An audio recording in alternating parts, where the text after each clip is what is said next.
If you are hoping to petition for your EB2 NIW, National Interest Waiver, well, this video is going to be phenomenal. It's going to be important because I'm actually showing you the result of a petition, how it went wrong, and how using a bad lawyer, a bad attorney, or a bad agent can essentially get you into trouble, even though you may actually be qualifying for the EB2 NIW visa. Take a look at this appeal. So what happens is, after you go ahead and submit the petition, you get an RFE, get a rejection, you get a chance to appeal the decision of the director that, okay, no, this decision over here is unfair, I've been denied unfairly, and this is chargeable, by the way. So they spend some money doing this, but take a look at this one. Yeah, they filed the Texas Service Center, and you can see that they went for the EB2 NIW classification over here, and here's the result of the petition. You can see that the director of the Texas Service Center denied the employment-based immigrant visa and certified the decision to appeals office, so on and so forth, right?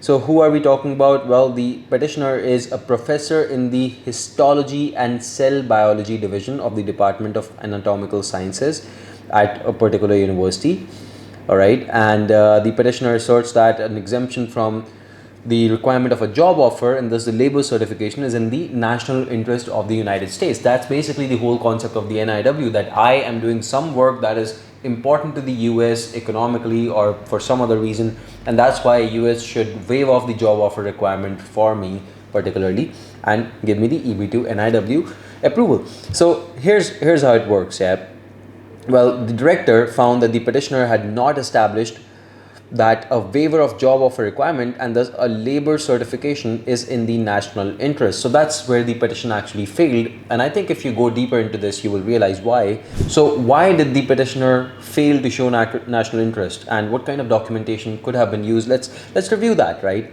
So let's go down here, and what you will see is that while the national interest waiver hinges on prospective national benefit, the petitioner must establish that the alien's past record justifies projections of future benefit to the national interest. So based on their past, whatever they've done in the past should basically show or prove that they would be able to work in the national interest, right? The petitioner's assurance that the alien will in the future serve the national interest cannot suffice to establish prospective national benefit. So you can't just say that, okay, I'm going to work in the national benefit. You have to show it from your past, and that's one thing that they did wrong.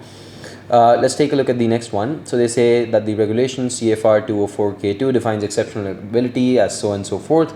By statute, the aliens of exceptional ability are generally subject to the job offer labor certification requirement. They are not exempt by virtue of their exceptional ability. Now, if you know, this is one of the prongs that you should have exceptional ability, but what the USCIS officer is trying to say is that even though you have exceptional ability, that does not mean that you will not prove that your work will be in the national interest of the US.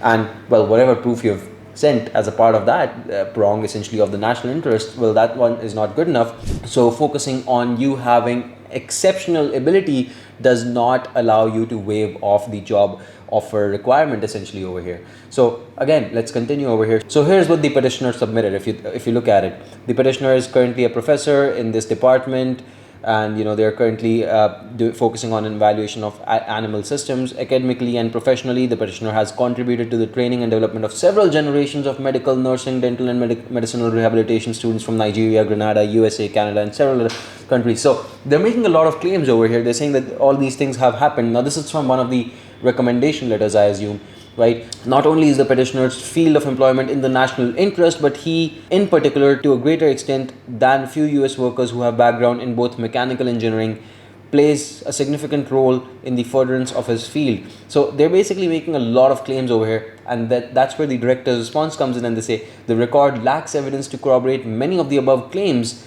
regarding the petitioner's past experience and achievements, such as the petitioner's claimed receipt of several honors, fellowships, awards. Now, these things need to be included as exhibits in the petition. But if they're not including these things, how does the USCIS know this is correct? Because the burden of proof is still on the petitioner. That's one thing to understand. Burden of proof is always on the petitioner.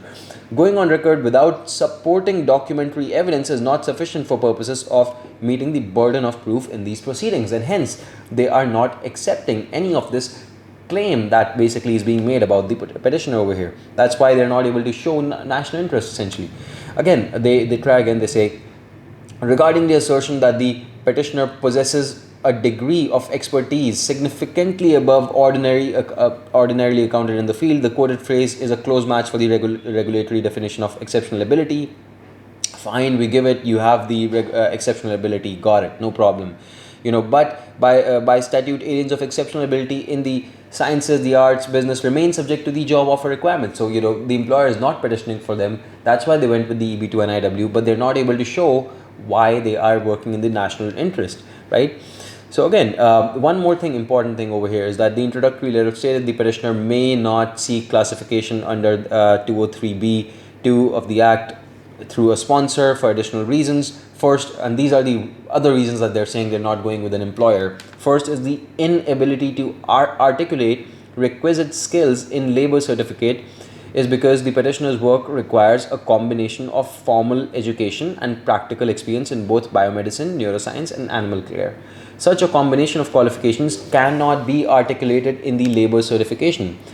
So they're saying that it's just not possible for us to do it because labor certification does not have that. Second, being tied to a single employer would preclude the petitioner from doing even part-time training of medical nursing, dental, and medical rehabilitation students, as he has been doing due to the facts that EB2 self-sponsorship and part-time employment are precluded by the Department of Labor.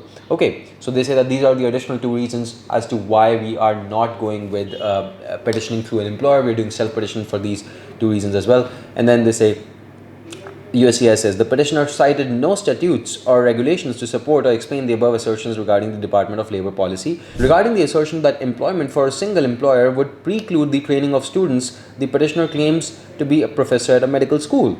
The petitioner did not explain why a professor at a medical school would be unable to pursue research while also training medical students. This should be a part of their role. It should be possible, right? But it doesn't make sense over here.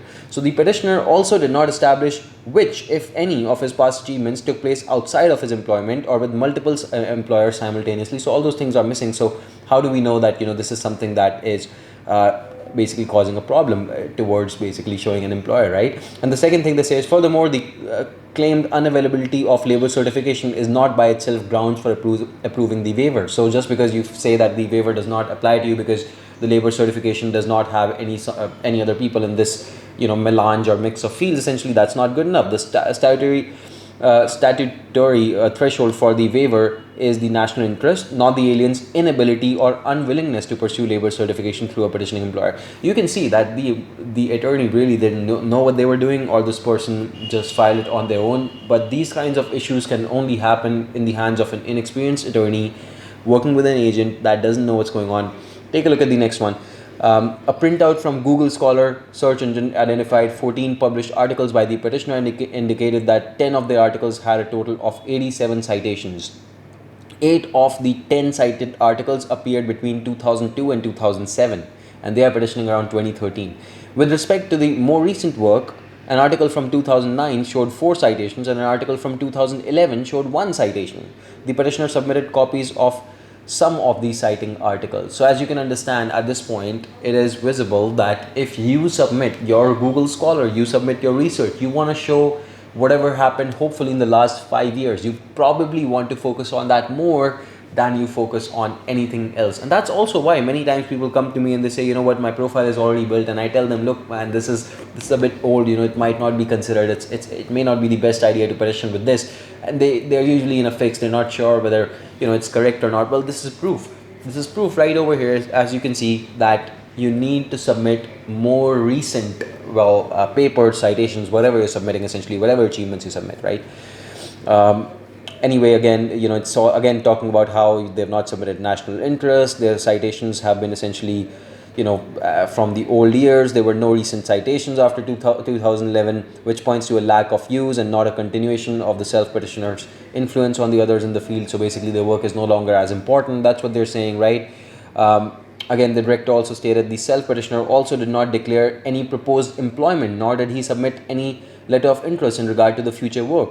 Counsel's supporting statement did not show intent for full-time work. In fact, the self-petitioner has not told us what type of work he will be doing, nor if there is any pending work. So one thing that is very important as a part of these petitions, especially EB1s, EB2 NIWs, is that you need to mention what is the work that you are going to be doing in the US, right? What is the work that you need done that you basically should be within the US as a part of their national interest? What is the project you're going to be working on? What is your long-term goal?